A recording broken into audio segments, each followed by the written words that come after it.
Ecclesiastical chapter 29. Ito po ay tungkol sa pagpapahiram. So, a lot of times, madaming naghihirap po sa atin, tapos hindi po nagbabayad, di ba? Mga ganun. At minsan yung iba, kadalasan talaga kinakalimutan. So minsan lang may mga nagbabayad, nakakaalala pa sa mga hinihiram nila, gano'n. So basahin natin dito sa chapter 29. Ituring mong kawang-gawa ang ikaw ay magpahiram. Iya'y tulong sa kapwa at pagsunod sa kautusan. Madaming instruction sa atin sa Lord Jesus Christ na maging patulungin. Ituring mong kawang-gawa ang ikaw ay magpahiram. Iya'y tulong sa kapwa at pagsunod sa kautusan. Pahiramin ang kapwang nasa pangangailangan at magbayad sa panahon kapag ikaw ang may utang. So yun nga guys, katulad na sinabi ko kanina, many times, madaming nanghihiram sa atin ng pera, bigas, o kung ano bang bagay na meron tayo na wala sa kanila. Tapos kapag pinapahiram na sila guys, yung kadalasan hindi na nagbabayad, nakakalimot na or kinakalimutan. No? Parang nasasayangan silang magbayad guys, kaysa, nasasayangan silang magbayad. At hindi nila alam na baka kung hindi sila magbabayad ay hindi na sila makakaulit, di ba? Ganun. Hindi naman kasi hindi naman kasalanan din ng hindi pagpapahiram. Pero sinabi dito na pahiramin ng kapwa ang nasa pangangailangan. Yung parang nag-worry na masyado yung tao dahil kailangan ng ganito ganyan, tapos walang nakakapag-provide. Tapos nakikita dyan ni Lord Jesus Christ, syempre, isa siyang ama guys na matulungin si Lord. At very, very generous siya kung ang tao ay obedient.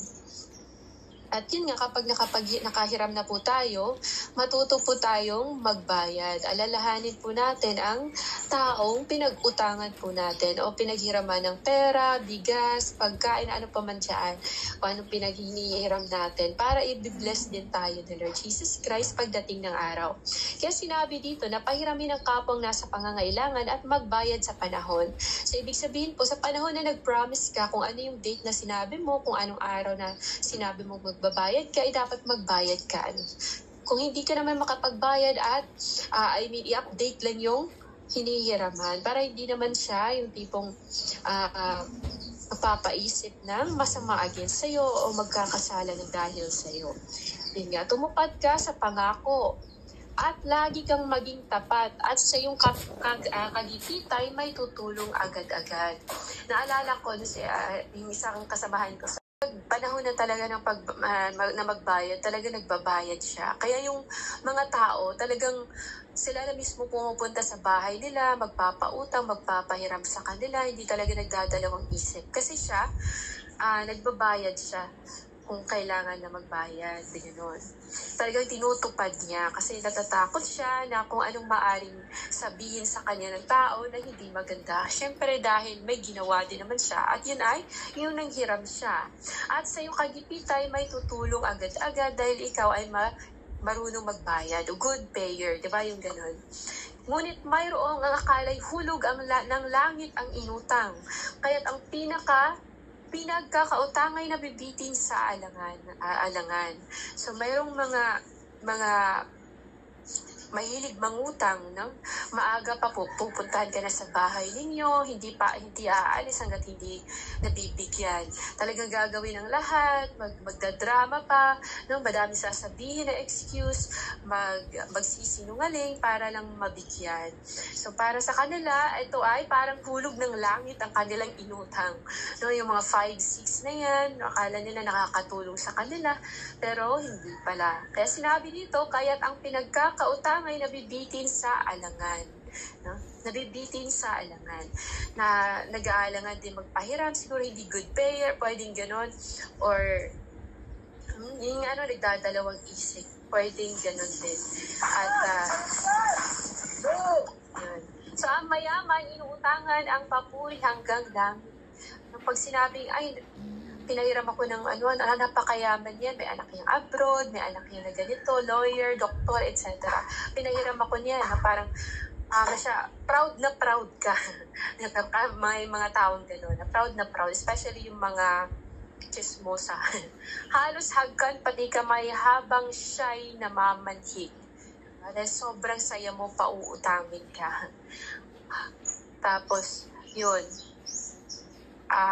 hindi talaga umaalis hanggat hindi nabibigyan sa hinihiram. Kapag binigyan naman, sobrang, hindi nga sinabi, abot langit yung saya, yung papuri hanggang langit daw. Ngunit kapag sumapit ng panahon ng bayaran, iyon ay palagi na lang maraming sunod na lang, para palaging may alibay, palaging may rason.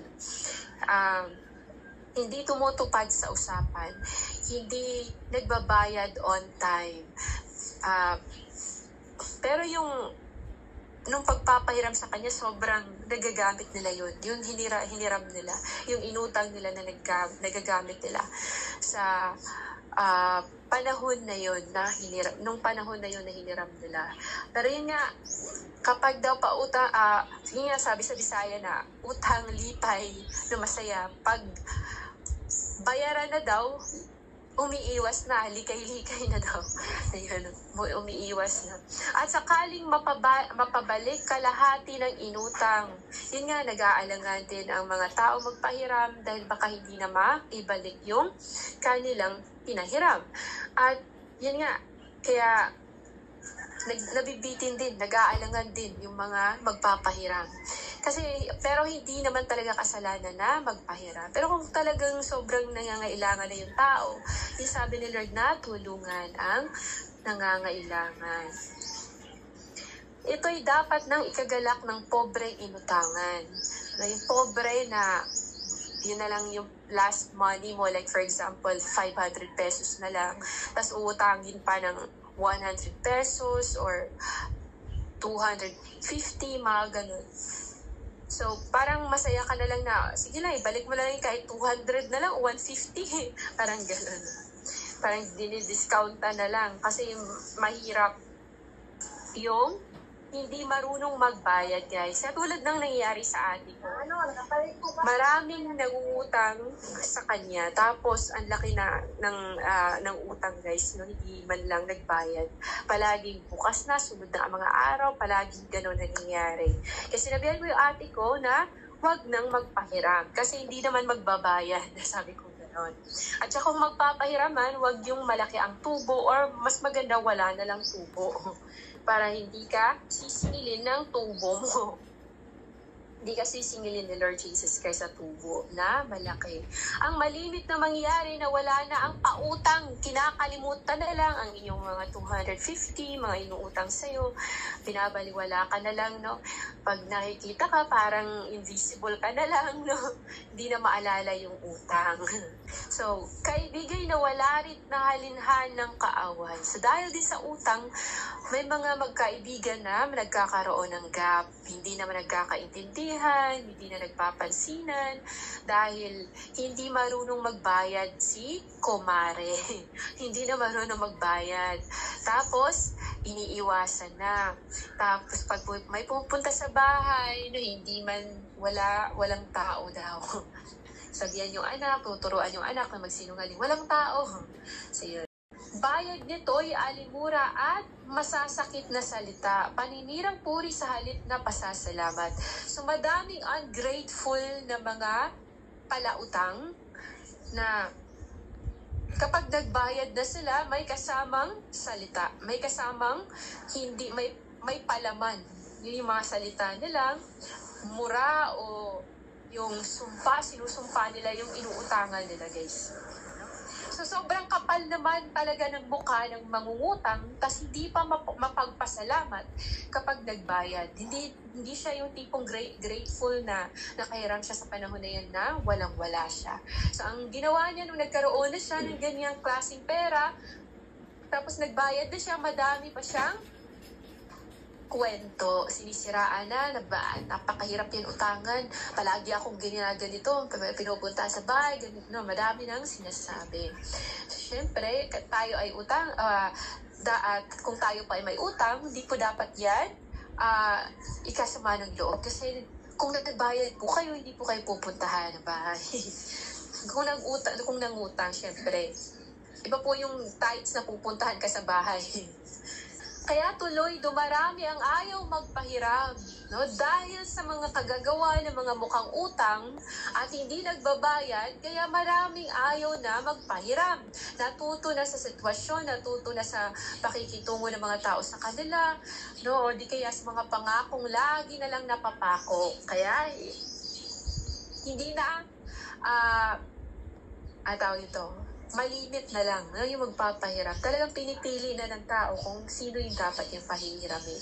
Hindi dahil sa ibig niya magmaramot kanino man, kundi dahil sa pangambang baka siya'y madaya na naman o madaya lamang. Kasi nadaya na siya nung una, ikalawa, pangatlo, no, tapos ganun, magpapahiram ulit, tapos maraming mga promise na, darating yung pera ko, ganito, ganyan. No? Kaya nakakadala. Datapwat kung sa duka, ikay maging bukas palad. Huwag siyang paghintayin sa tulong mong ikagawa. So kapag ikaw ay isang bukas palad na tao, ikaw ay maging bukas palad. Halimbawa yung mga yung mga politicians, kapag sila ay kapag sila ay tumatakbo, kapag ako'y nanalo, bibigyan ko ng benepisyo, mga ganito, ganyan, mga matanda, bla bla bla, maraming sinasabi. Maraming mga pangako sa barangay na hindi naman natutupad. No, kaya madaming mga promises hindi naman ginagawa. Walang isang salita. Marami silang salita. Parang ganun. So, wag siyang paghintayin sa tulong mong igagawad kasi ang mahirap, no, katulad na lang ng sahod, hinihintay nila yan para makakain lang sila. Parang kakatok ka, parang something ganun, nakasabihan. Yung parang parable na nakasabihan, parang ganun. Parable ba yung Pero yun nga, no, yung sayings na ganun, na yun lang yung hinihintay nila, na nakadepende lang sila sa pagkain nila doon sa sahod at yung sa tulong. So wag daw silang pahintayin yung paulit na ilang balik para lang magkaroon ng bigas, katulad lang sa barangay, na yung mga humihingi ng mga tulong, guys, mga relief goods, minsan pinapaghintay pa, gano'n. Meron din naman na ang bilis ng pagbigay sa kanila ng relief goods sila, mga gano'n. At mayroon ding talagang kinukurakot. Wala talagang awa ang mga tao mostly. Kung sa 100 na katao or politicians, may siguro 2, 5, ganun lang, 3 siguro ganun, na mga okay, na talagang may puso para sa mga nangangailangan. Katulad ngayon, 'di ba? Grabe yung mga sinasabi ng mga politics dahil yun nga, tumatakbo sila, gusto nilang manalo, kaya madami pa flower na sinasabi. And only by the grace of God Jesus Christ na dun tayo ididirekta sa taong matino, sa taong talagang may malasakit sa tao. Alang-alang sa kautusan, maralita ay kupkupin. Hanggang hindi nabibigyan, huwag siyang paaalisin. Dahil wala siyang makain kung hindi din siya bibigyan. So nakadepende po talaga sa tulong ng Panginoon Jesus Christ, no? O sa kanilang sahod. Mawala na ang salapi sa kapatid o kaibigan, huwag lamang amagin o mawala sa taguan. So, ibig sabihin po, huwag daw hayaan na masira na lang yung pagkain na hindi malang nakakain ng mga taong nangangailangan ng pagkain. Dapat nga yung mga company, na mga malalaking company, no, yung mga pagkain nila dapat dinodonate, binibigay para man lang mapakinabangan sa mga taong walang-wala. So, yun yung sana ang ginagawa na mga taong sumusobra na yung, sobra-sobra na yung blessing sa kanila na pinamimigay. Kaysa naman masira, no? Masira, ma-expired. Dapat kainin, mapakinabangan. So, may mga ganong klaseng tao na kahit yung mga paninda nila, hinahayaan nilang ma-expired na, no? Hinahayaan nila. Kasi nga business daw, ganun daw talaga ang business. Pero kung titingnan mo guys, parang nagiging kamangmangan na din yung tao. Kasi imbis na mapakinabangan yung pagkain na yun, ay napupunta sa basurahan. So yung sinasabi lang business ay no, business ay business, hindi daw dapat bibigyan kasi nga daw pag binibigay mo para daw ang tao, ang tawag nito pabalik-balik na yung magiging abusado na daw, gano'n. Pero depende mo din naman yan sa tao, guys, kung magpapaabuso siya sa, 'di ba, sa kapwa niya. Pwede naman yung sabihin hanggang gano'n na lang, yung mga expired, bago mag-expire din lang muna yung ibibigay para sa atin. So mawala daw yung salapi sa kapatid o kaibigan, maibigay mo ba yung salapi na yun sa kanila, basta wag lang daw yung masira na hindi napapakinabangan. Katulad ng dinya ng pagkain o kung ano man. Paglilimos ay ituring na malaking kayamanan. Sa lahat ng kasamaan, magsisilbing kaligtasan. Yung paglilimos, guys, paghingi ng tulong, saklolo, di ba? Ay kasi sinasabi nga sa salita ni Lord Jesus Christ, knock and it shall be open, seek and you shall find, ask and you shall be given, ganun. And you shall be given, knock and you will be open, parang ganun. So ganun din na nakasulat dito na ang paglilimos ay ituring na malaking kayamanan. Kasi nga kahit tayo ng tao magbigay, guys, kung ikaw naman talaga ay pusong na humihingi, hindi imposible talaga hipuin ni Lord Jesus Christ ang tao para magbigay, no? Pagbigay siya, nanlilimos. Kaya, every time talaga na dumadaan ako, pag tinitingnan ko, eto, mas kailangan niya ng tulong, ito yung nanlilimos, hindi nakakakita, yung mga bulag. Pero may mga tao talaga na malakas pa yung pangangatawan, pero panay hingi na sila doon sa daan. Kasi ginagawa nila, babalik-balikan ka pa kapag ikaw ay mapagbigay. So yun. Maasang sa tuwin ay magagamit laban sa kaaway ng higit pa sa isang sibat at kalasag na matibay.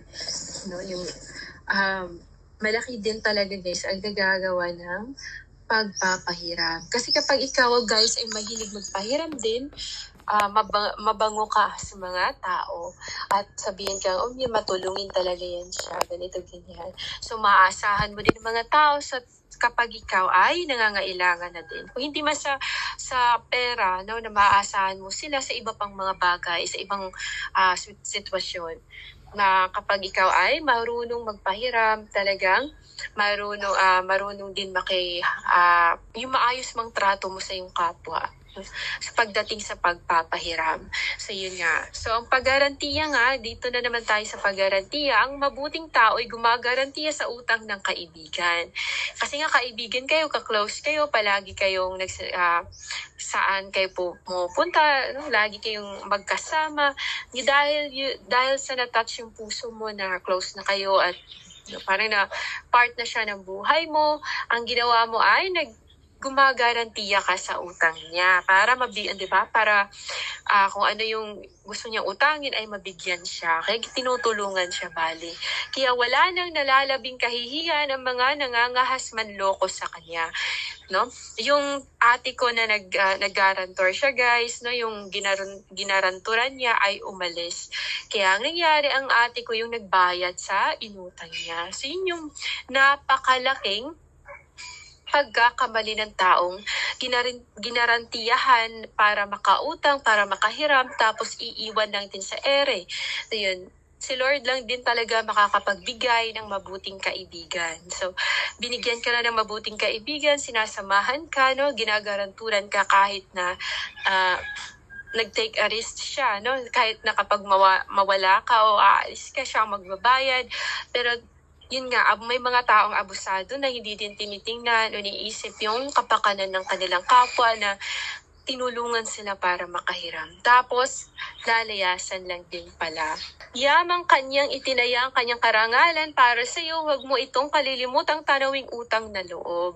Hanggang sa matapos mong bayaran ang hiniram mo. Ito'y isang bagay na mapagkuhanan ng lesson sa mga taong mahilig makipaggarantiya. So, sinabihan ko na yung ate ko, kahit sino pang ka-close mo, kahit na palagi mong kasama, huwag kang magpagarantiya. Huwag kang mag-take a risk na para mabigyan lang ng gusto yung tao na yun o makahiram lang. Parang gano'n. So, huwag nang magpa-garantor. Yun.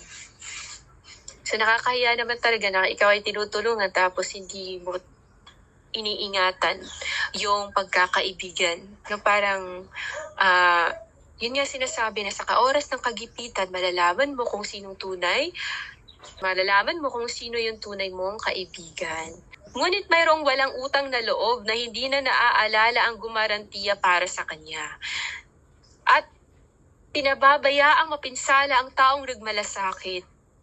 Kaya, napaka-malaking kahihiyan ang gagawin ng isang tao na ginaranturan ka na nga, tas tatakas ka pa, lalayas ka pa, hindi ka na magpapakita, na sobrang walang hiya ka na talaga.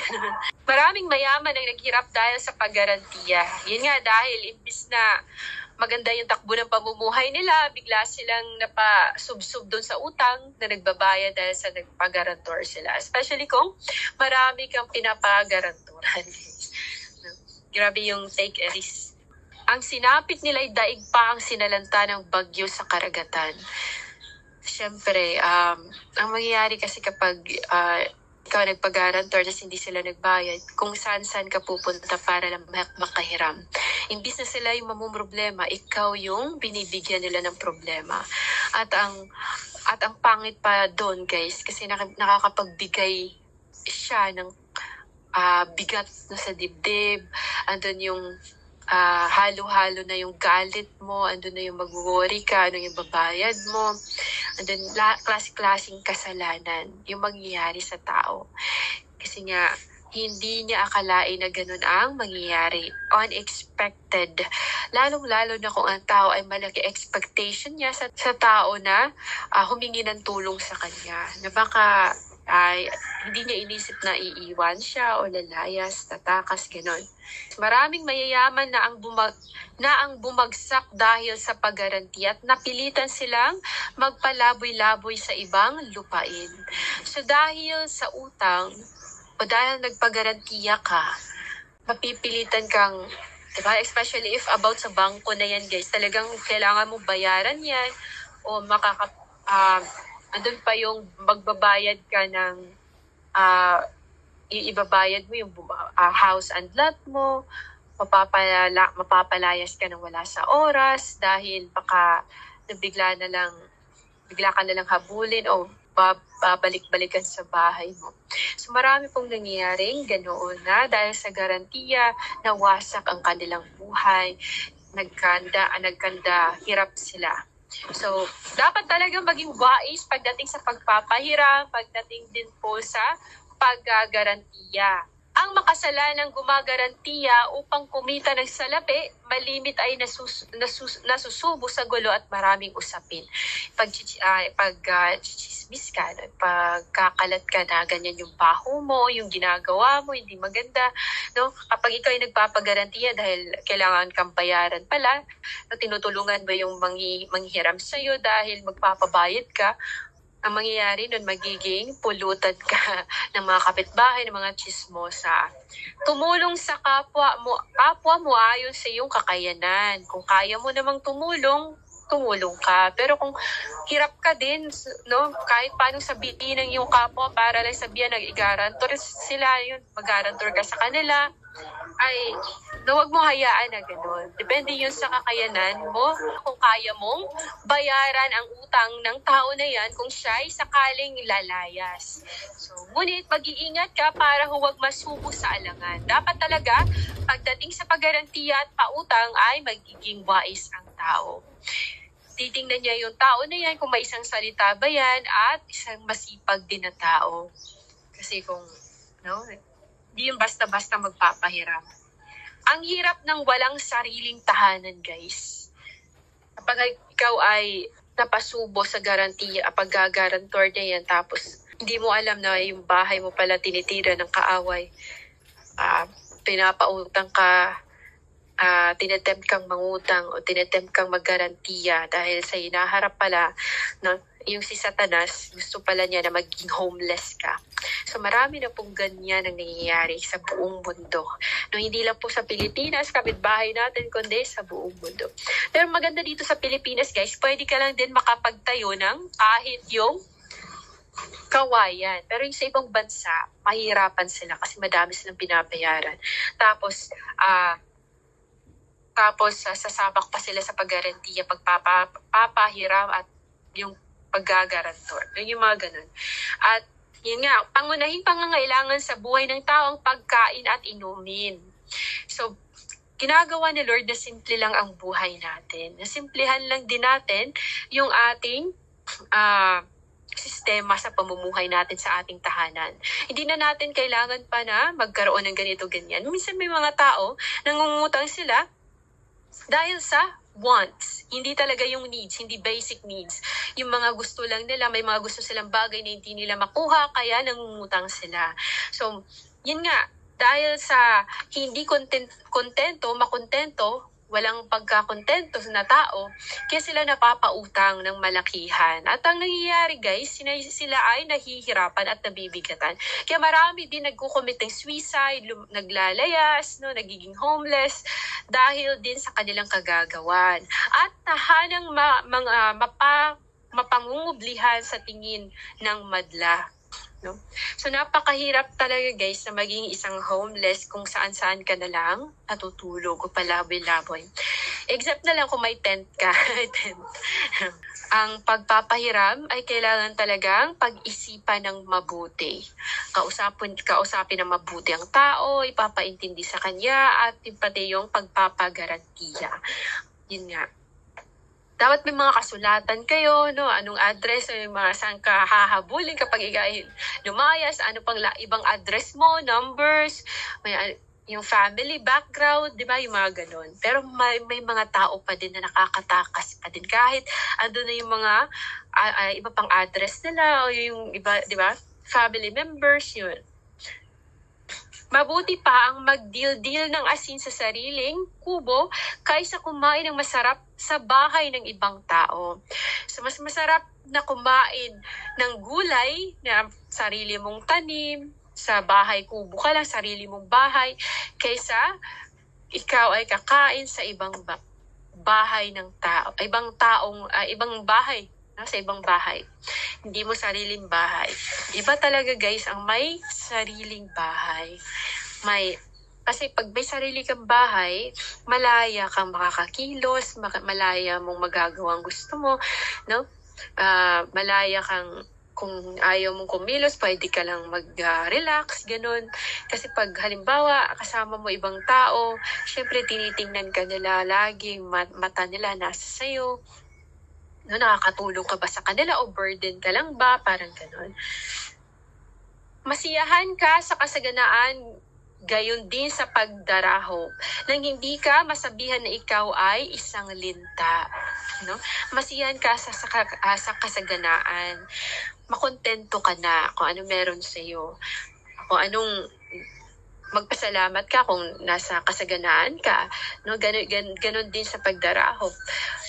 Para hindi ka masabihan na ikaw ay isang linta, para dati guys, sobrang tamad ko talaga. Simula nung inisip ko na ayaw na Lord ng tamad, kaya kailangan kong magtanim, kailangan ko din kumilos. Kaya nun, ang nangyayari nun ako nagsisimula na, ganito pala. Sabi nga ni Lord Jesus Christ, kung gusto mo talagang maging aktibo, kaya mong gawin yun. Kung gusto mo hindi magiging tamad, kaya mong gawin yun. Kasi nasa tao lang din kasi yun eh. Kung may gagawin ba siya o wala, o pipiliin ba niyang upo lang o walang gagawin. So yung simula nun, guys, realize ko, si Lord, kahit Diyos siya, isa siyang masipag na karpentero. Nagkakarpentero siya at kahit si Paul, napakasipag din ni Paul. Madami din siyang ginagawa. At hindi din siya nagre-rely lang sa pagkain niya, sa ibang tao. Kaya naisip ko, kaya sabi ko, Lord, gusto ko din na maging masipag. Ayaw ko maging tamad. Sabi ko gano'n. Kaya magbubungkal ako, magtatanim ako. At kung may part-time job, magpa-part-time din ako. So yun yung plano ko guys na part-time. Kung luluobin ni Lord Jesus Christ. Lagi ko kasing tinatatak sa isip ko na ayaw na Lord ng tamad. Simula nun guys, doon na ako parang, hindi ko kailangan na ganito, kailangan ko maging productive, gano'n. Naalala ko dun kay Lord Jesus Christ, simula na sinasabi ko, gusto kong may gagawin para sa Diyos. Ayokong maging tamad. Gusto ko nang may part-time ako. Kaya, yun nga guys, no? Nagsisimula din ako, baka may part-time din dito sa lugar namin. May part-time na pagkakakita. Di kaya mag-aaral. So, yun. Pero mostly talaga ang kanilang gusto ay 4 years talaga graduate. Masiyahan ka na, yun nga. Maging kontento ka na kung ano meron ka. May asin ka dyan. Sige. Pangtimpla. Okay na din yung pangtimpla. Mga ganun. Oo, sabay-sabay tayo mag-apply. Pero it doesn't mean na kung mag-apply tayo ay iiwan na natin si Lord, di ba? May time pa din yan para talaga sa Bible study, guys. I believe no, kahit gaano ka busy ang tao, guys, may time talaga para sa Diyos. Yan, I believe na. So, kaawa-awa ang buhay ng walang sariling tahanan. Malimit, hindi siya makapagsalita sapagkat siya'y nanunuluyan lamang. So, hindi ako komportable sa ibang bahay ako na kaya nakatira pa, something ganun. Na hindi ko kamag-anak yung kasama ko. Hanggang sa natuto. Doon ako guys, doon ko naintindihan na lahat ng tao process, even if you're already a pastors, teachers, evangelists, kung ano mga status mo sa simbahan, no, lahat na yun ay talaga pinaprocess. Kasi may madami pa din mga pastors, evangelists, mga servants, church leaders, na mga worldly pa din. So yun, madami pa din. So pinaprocess talaga guys. Kasi we are living in the flesh. We are in the flesh. We are in the flesh. But we are not living for the flesh. Kasi sabi nga ni Lord, you are of the world, but be transformed by the renewing of your mind. So hindi talaga natin masasabi dahil hindi natin talaga mahuhusgahan ng tao. Wala tayong right maghusga guys. Kasi ang tao guys, lahat talaga may weaknesses. So, kung ikaw ay mabilis, ikaw ay masyado masipag ka, madami kang ginagawa, may hindi ibig sabihin nun perfect ka na. Hindi ibig sabihin ikaw talaga ay kinalulugdan na ni Lord lahat ng ginagawa mo. So yun, nagdepende yun pa din sa puso. No? Nagdepende pa din yun sa puso. At yun nga, magalaw ka nga, very masipag ka, pero mareklamo ka naman, so daig mo pa yung taong walang ginagawa. So mas maganda na silently glorifying the Lord sa ating ginagawa. So yun guys, hindi ibig sabihin nun na ikaw ay tamad o mahina, medyo mahinhin ka gumalaw, ay wala ka na. Talaga sasabihin ka ng mga tao, ay may hindi masyado, tamad yan. No, mga ganun. Yung mga tao kasi, nagja-judge lang sila sa nakikita nila. Yung observation nila, based lang sa nakikita nila. But si Lord Jesus Christ is observing us through our hearts. The Lord Jesus Christ is observing us sa ating puso, guys, hindi sa actions natin. Kasi, kung actions natin, guys, nag-observe si Lord, laging sablay. Pero kung sa puso, nakikita ni Lord na ito ay from the heart, tinatanggap niya yan. So kung sa actions tumitingin si Lord, wala talaga siyang tatanggapin, guys, na offering. Kasi palagi na lang nagkakamali ang tao at lagi na lang talaga failure. No? Laging nagfe-fail ang tao sa actions, guys. So kaya nga tinatawag tayo na nasa time of grace. Kasi nga sa puso tumitingin si Lord dahil dyan nananahanan ng Holy Spirit. Tinitingnan niya yung spirit na galing sa Kanya, na nagmumove sa buhay natin. Kaya lahat talaga process, guys. Walang karapatang tao mag-judge. Even if sa tingin mo malakas ka na, taas na ng narating mo sa spiritual, you don't have the right to judge. Kasi kahit sarili mo, under observation ka din kay Lord Jesus Christ. Under ka pa din sa process ng Panginoon Jesus Christ. Diba? Kahit yung mga prophets noon, guys, sa ancient time, na nagkakasala sila. Kaya wala kasing perpekto. Lahat ay nasa proseso. Kaya wala talaga, guys, kahit ang mga anghel na nagkatawang tao, they are under process of the Lord Jesus Christ, Yeshua Mashiach. Kaya wala talagang karapatan na sabihin, tamad yan, hindi yan pwede makatanggap ng certificate or what, or ganito, ganyan. No? Bibigyan ka ng certificate na dahil ikaw ay masipag sa church, no? Hindi mo alam, iba pala yung nasa puso ng tao. Because hindi ganun katulad sa tao kung tumingin ang Panginoon Jesus Christ. Hindi siya tumitingin, masipag ka. Di ba masipag si Martha? Pero hindi nagustuhan ni Lord Jesus Christ ang kanyang ginagawa. Why? Kasi wala sa puso niya ang kanyang ginagawa. She is not silently glorifying the Lord Jesus Christ while working. Pero si Maria, guys, wala man siyang ginagawa, nakikinig siya sa Diyos, pero mas nagustuhan yun ni Lord Jesus Christ. No? So, hindi po sa actions natin na tumitingin si Lord Jesus Christ because it is how the world sees. No?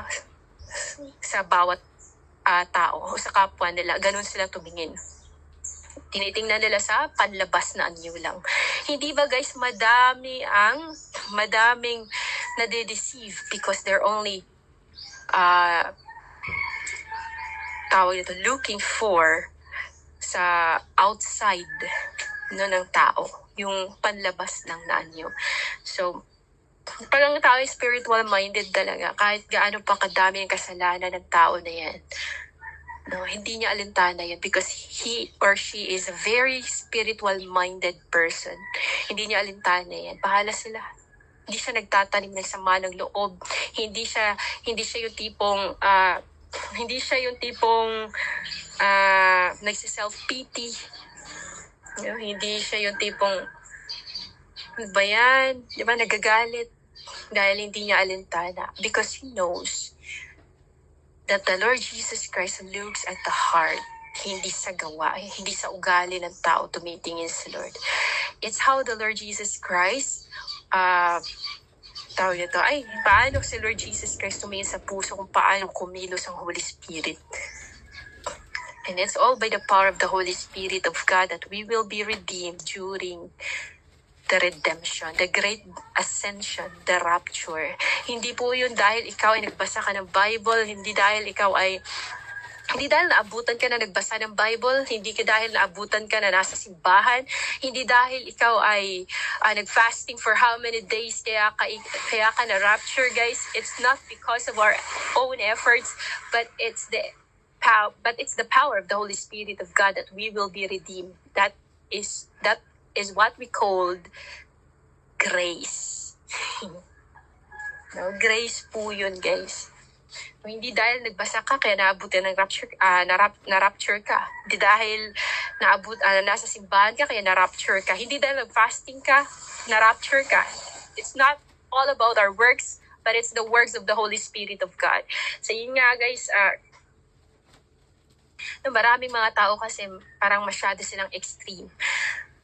Although si Lord Jesus Christ is very strict pagdating sa pagpapakabanal, ang gusto lang ni Lord Jesus Christ talaga is you will love mo si Lord Jesus Christ as well as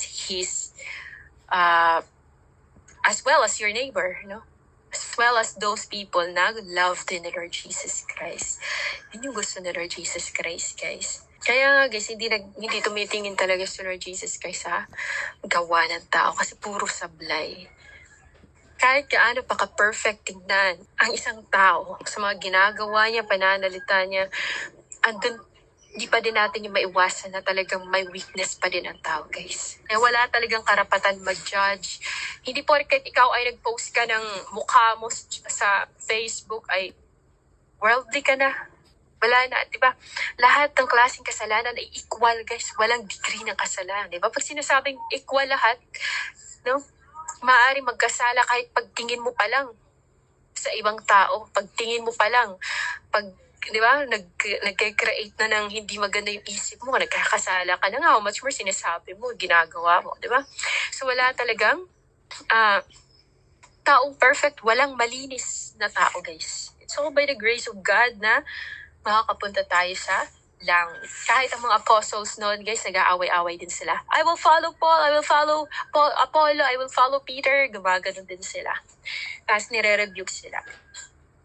At andun din yung hypocrisy ni Pedro pati ni Barnabas. Parang nagpapaano siya sa tao, nagpapa-impress sa tao. Kaya mas prefer niya na magbigay ng attention sa isa kaysa sa iba. So it's a cold partiality, nagkakasala na din. Like for example, ako pag pupunta sa church, tapos ini-entertain ako ng in-entertain, tapos yung ibang mga soul na dumarating, hindi mo in-entertain. That's what we called partiality. It's a sin. Yun. So kung halimbawa nabulag na ang tao, hindi niya namamalayan na nagkakasala na siya ng ganon, then magmumultiply yun hanggang sa mabulag na siya. Mabulag siya, no? At iniisip niya siya ay malakas o natutuwa pa si Lord Jesus Christ sa kanya. Mga ganun. May mga taong ganun. Natutuwa pa si Lord sa kanila dahil ginagampanan nila yung tungkulin nila, pero hindi nila alam sila pala ay nagkakasala. Self-righteous. Hindi ka talaga basta-basta makakapag-comment, makakapagsalita sa hindi mo bahay. Kasi pagsasabihan ka na, sampid ka lang dito. Di ba, gaganunin ka. Wala ka namang ambag. Mga ganon. Kahit siyang humarap sa mga panauhin at mag-aabang at mag-abot ng inumin, walang magpapasalamat sa kanyang ginawa. Sa halip, makakarinig pa siya ng masakit na salita. Kasi ganun ang ugali ng tao. Parang ampun ka lang. Parang nakatira ka sa akin dito kaya hindi mo deserve ng pasasalamat. Nakatira ka sa akin dito kaya hindi mo deserve na parang respetuhin ka o papagsalitain ka o magkokomento ka. Parang gano'n. Sa halip, imbis na gumagawa ka ng kabutihan sa pinagpapakita ka ng grateful, grateful ka sa kanila, kaya ka tumatanggap din ng panauhin, mablabla. Iisipin nila na parang, ikaw, sasapawan mo ba kami? May-ari ka ba ng bahay? Parang ganun. Ikaw ba yung dito? Pastor dito? O ikaw ba yung dito? Evangelist ka ba? Or what? Sasapawan mo ba kami? Parang ganun, di ba? Imbis ikaw, ang intention mo guys ay tatanggap ng panauhin. Yung ayusin pagharap yung panauhin. Siyempre, di ba? Para hindi din sila yung tipong makapagsalita ng masasakit na salita. Yung mga ganun. Pero sa halip, ibis na gano'n yung ginawa mo dahil gusto mo, intention mo makatulong, intention mo na alagaan, yung treatment mo sa mga na yun, yung nagbigay ka ng care sa mga panauhin na yun. Pero ang ginawa ng may-ari ng bahay ay pagsasabihan kang, sasapawan mo kami? Gusto mo bang ganito, ganyan? Gusto mong lumamang? Gusto mong manlamang? Something ganon? Diba? Iba yung natatanggap mo. Imbes na, maraming salamat because you're doing this and that. Kahit na hindi man perfecto yung nagawa mo, pero papasalamat kami, ganito, ganyan. O di kaya, kahit hindi naman ganun kaganda yung ginawa mo para sa'yo.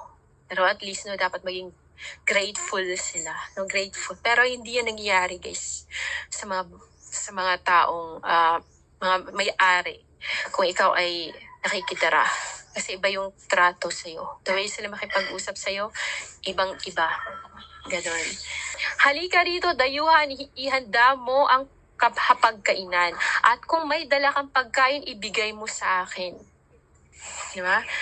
Yung dahil may natuwa sa yung tao, tapos binigyan ka ng ganitong bagay, tapos yung may-ari ng bahay parang hindi nagustuhan yung hindi nagustuhan yung pagtanggap, yung sa mga natanggap mo. Iba pa yung magkokomento sila na ganito, ganyan. Dapat yung battery na yung walang battery, ay yung yung may kailangan, may SIM card, something ganun. Madami silang mga komentong, di ba, yung mga based on my own experience, something ganun. So, madaming komento, parang hindi sila natutuwa na bibigyan ka. So, dahil doon, guys, mas maganda na magkaroon ka ng sarili mong bahay.